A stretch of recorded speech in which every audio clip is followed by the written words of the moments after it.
buenos días, muy buenas tardes o muy buenas noches. Les saluda a su hermano en Cristo, Carlos Delgado. Y continuamos hoy con nuestro comentario en las Escrituras. Y estamos en el libro de Josué. La vez pasada habíamos quedado cuando los espías que envió Josué a Jericó estaban ahí en la casa de Raab. Y la distinción que hicieron los espías entre la fiel Raab y los desobedientes cananeos encuentra su cumplimiento final precisamente en el juicio final. Que vamos a ver en el capítulo 20, versículos 11 al 15 del libro de Revelación.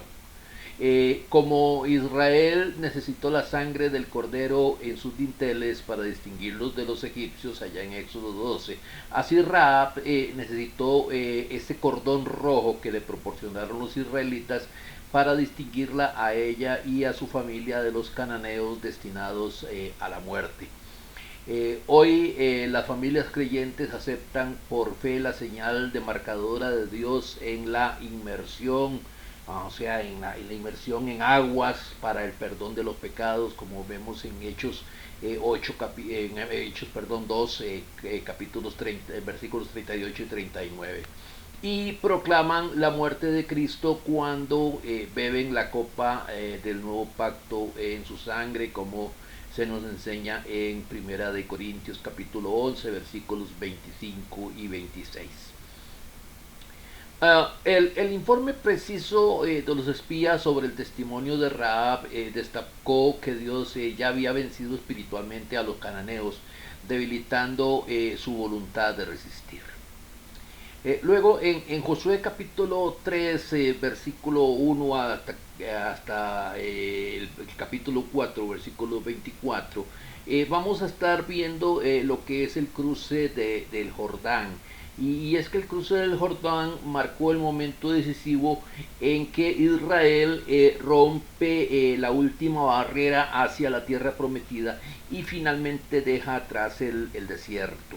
El guerrero divino representado por el arca del pacto los condujo hasta las aguas desbordadas del Jordán, que las detuvo milagrosamente, las protegió durante la travesía y los guió hacia su herencia. Aunque durante la mayor parte del año el Jordán podía cruzarse con facilidad, como dice Jueces 3, 28 y vemos en Jueces 8, versículo 4, Dios eligió deliberadamente el inicio de la primavera, cuando el río se desborda por el deshielo del monte Hermón para realizar este acto portentoso. Así exaltó a Josué ante los ojos del pueblo y dejó claro a todo Israel que el Dios viviente estaba en medio de ellos. Bajo el fiel liderazgo de Josué, la guerra santa continuó de manera majestuosa, con orden y determinación, sin apresuramientos ni demoras innecesarias. Israel comprendió que los actos poderosos de Dios relacionados con el cruce del Jordán comenzaron en Sittim. Como el pueblo cruzó el río el día 10 del mes de Nisan, el primer mes del calendario lunar correspondiente a abril, a marzo y abril en nuestro calendario, es improbable que hubiera llegado a la orilla del Jordán antes del día 8, es decir, 3 días antes del cruce. Ese tiempo adicional fue crucial para la preparación espiritual del pueblo. Antes del milagroso paso se pronuncian 4 discursos que preparan a Israel para el evento. El primero lo dan los oficiales del pueblo, que podemos ver en Josué capítulo 3 versículos 2 y 4. El segundo, Josué lo da al pueblo y a los sacerdotes en Josué capítulo 3 versículos 5 y 6. Y el tercero es el Señor mismo quien se lo da a Josué en Josué capítulo 3 versículos 7 y 8. Y el cuarto, nuevamente Josué a toda la nación en Josué capítulo 3 versículos 9 al 13. Cada uno de estos discursos revela progresivamente más sobre la maravilla que estaba por ocurrir, alcanzando su punto culminante con las palabras finales de Josué. El arca del pacto simbolizaba el trono de Dios y en ocasiones era llevada al campo de batalla, como podemos ver en Números capítulo 10, versículos 35 y en los capítulos 4 al 6 de Primero de Samuel.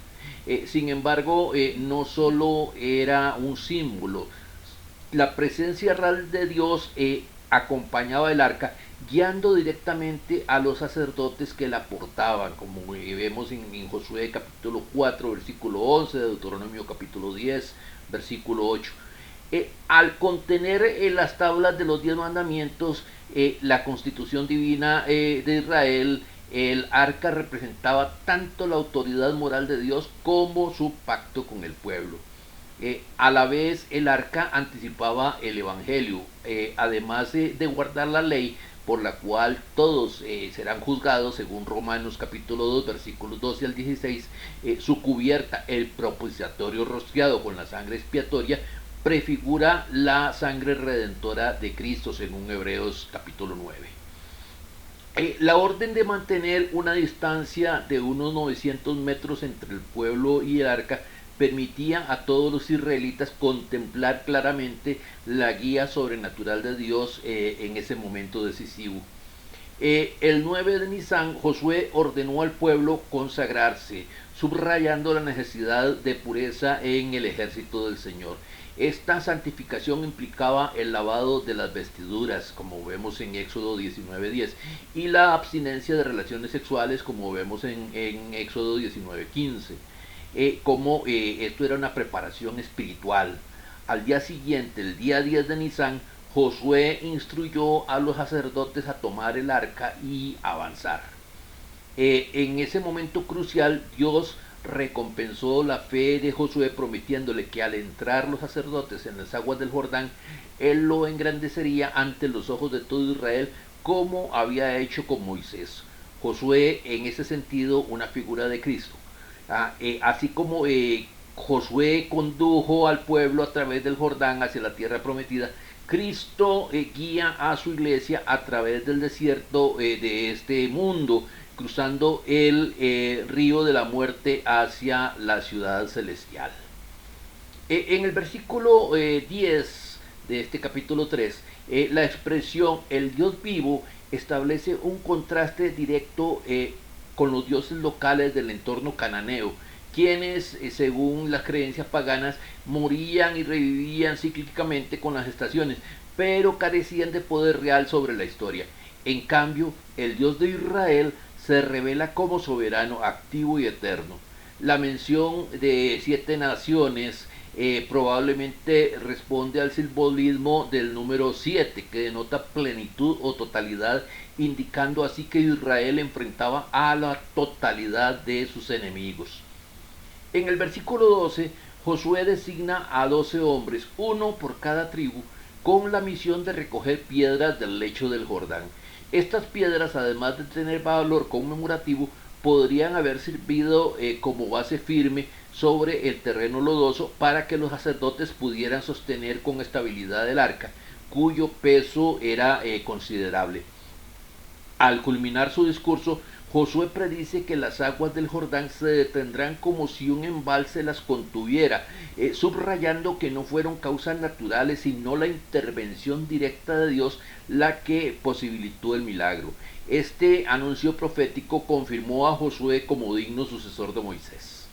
La narración pone ahora el foco tanto en la obediencia perfecta del pueblo. Todo ocurrió exactamente como se había instruido, como en el carácter extraordinario del acontecimiento. El texto hace una pausa para enfatizar que el cruce tuvo lugar en Nisan, o sea, en marzo de abril, durante la primera cosecha. Ahí lo vemos en Josué capítulo 5, versículos 10 y 11, cuando el Jordán estaba en plena crecida, lo que realza aún más el carácter milagroso del evento.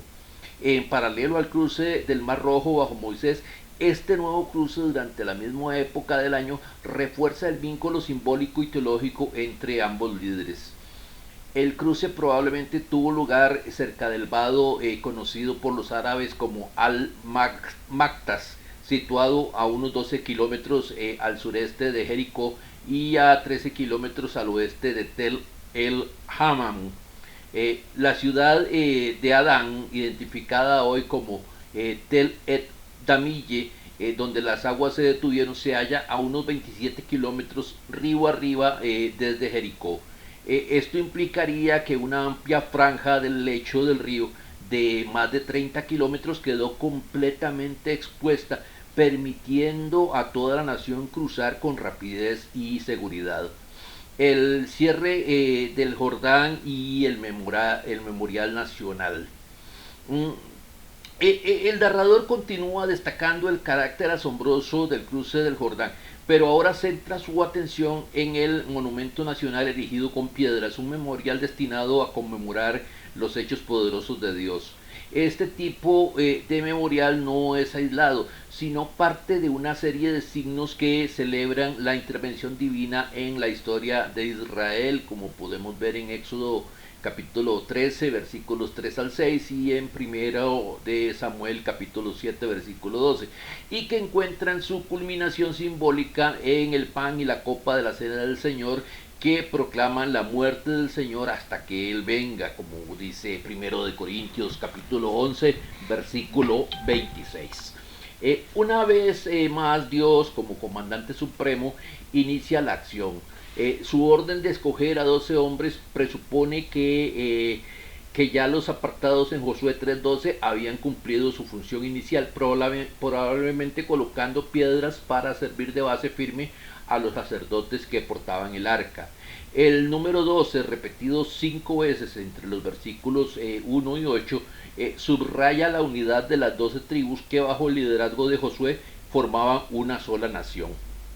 El líder terrenal del pueblo, Josué, obedeció fielmente las instrucciones divinas. Las 12 piedras extraídas del lecho del río debían servir para siempre como señal y memorial. La memoria desempeña un papel crucial en toda sociedad. Sin memoria, una persona pierde su identidad. Y sin historia, una comunidad se desvanece como sombra. Toda sociedad que aspire a perdurar debe convertirse en una comunidad de memoria y esperanza. En el antiguo Israel, tanto los monumentos como los rituales, como la Pascua, cumplían esta función fundamental, como vemos en Éxodo capítulo 13 y 14. Los diversos memoriales mencionados en el libro de Josué, ahí en los capítulos 7, 26, 8, 29, 10, 27, son algunos de los cuales perduraron por siglos, fueron reemplazados con el tiempo por libros bíblicos que hoy sostienen a la iglesia. Se asume que las historias explicativas de estos monumentos fueron transmitidas oralmente con fidelidad hasta el momento de su redacción escrita. De otro modo carecerían de autoridad y no habrían fortalecido ni sostenido al pueblo en la realidad histórica. En Josué 4:9 se afirma que Josué colocó 12 piedras en el cauce del río en el lugar donde se había detenido los sacerdotes que llevaban el arca del pacto. El texto da a entender que se trata de un segundo grupo de piedras. La plataforma de piedra que se retiró debajo de los pies de los sacerdotes, colocada en el lecho lodoso del río, necesitaba ser reemplazada. Sin embargo, estas piedras sumergidas no podían servir como memorial visible para las generaciones futuras. Por eso Josué tomó 12 nuevas piedras del río y una vez más que el pueblo cruzó, erigió un nuevo monumento en el campamento. Los sacerdotes y el arca solo salieron del Jordán una vez que todo se había cumplido conforme a las instrucciones divinas. Esto indica que el Señor y sus sacerdotes como representantes permanecieron en el lugar de peligro mientras el pueblo cruzaba rápidamente a terreno seguro. Además, se señala que las tribus del este pasaron al frente. Aunque 40.000 hombres armados estaban preparados para la batalla, no hubo necesidad de levantar una sola espada, pues el Señor peleó por ellos, tal como lo hizo en el cruce del Mar Rojo. Algunos soldados permanecieron en el lado oriental del río para proteger a sus familias. El pueblo cruzó delante de Adonai como si pasaran ante una tribuna, mientras el comandante divino ocupaba su lugar en el centro del campo de batalla. Tal como lo prometió el Señor, Josué fue exaltado ante los ojos del pueblo. El cruce ocurrió el 10 de Nisan, el mismo día en que se seleccionaba el Cordero Pascual. Ese día Israel volvió a aprender a temer y reverenciar tanto a Dios como a su siervo Josué. Cuando el Jordán regresó a su cauce habitual, fue como si se cerraran las puertas tras el rey divino y su pueblo al ingresar a la tierra prometida. El momento preciso en que el río volvió a fluir fue tan impactante como su detención inicial. Ese mismo día, Israel erigió el Memorial Nacional de Gilgal, posiblemente ubicado en Kiber el Mefjir. Este monumento conmemorativo sirvió para preservar, a través de preguntas y respuestas transmitidas de generación en generación, el recuerdo de que el Señor había secado el Jordán, con propósitos similares a los expresados en Josué 3:7. La asociación entre el cruce del Jordán y el cruce del Mar Rojo refuerza la unidad tipológica entre ambos eventos salvíficos en la historia de Israel. El uso del pronombre plural vosotros en Josué 4:23 representa a todo Israel como un cuerpo unido.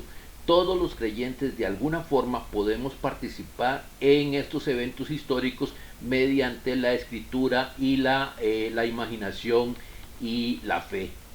Aún más, a través de ese monumento, todos los pueblos de la tierra conocerían del poder de la mano de Dios, como enseña Josué capítulo 2, versículo 10. Israel vivificaría en el temor del Señor, es decir, le rendiría lealtad sincera. Hoy ese propósito se cumple por medio de la proclamación de la muerte y resurrección de Cristo, quien venció el pecado, como enseña Romanos 10, versículos 6 al 9. Cada uno de los párrafos de este capítulo establece paralelismos claros entre Moisés y Josué, reforzando aún más los vínculos entre ambos líderes en la fundación de Israel. Ambos infundieron temor a sus enemigos, ambos ordenaron la circuncisión antes de comenzar plenamente su misión, ambos celebraron la Pascua como parte de la marcha hacia la tierra prometida y ambos se quitaron las sandalias en señal de reverencia ante el Señor. Los reyes de los amorreos, es decir, los de las ciudades-estados situadas en las montañas al oeste del Jordán, y los reyes de los cananeos, los de las ciudades-estados de las llanuras cercanas al mar, representaban las 7 naciones mencionadas en Josué 3:10.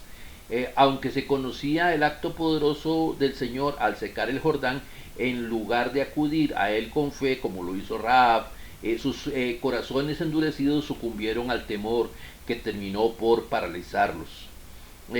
Una vez más el Señor ordenó y Josué obedeció sin reservas. A través de los padres, Josué llevó a cabo la circuncisión de toda la nación.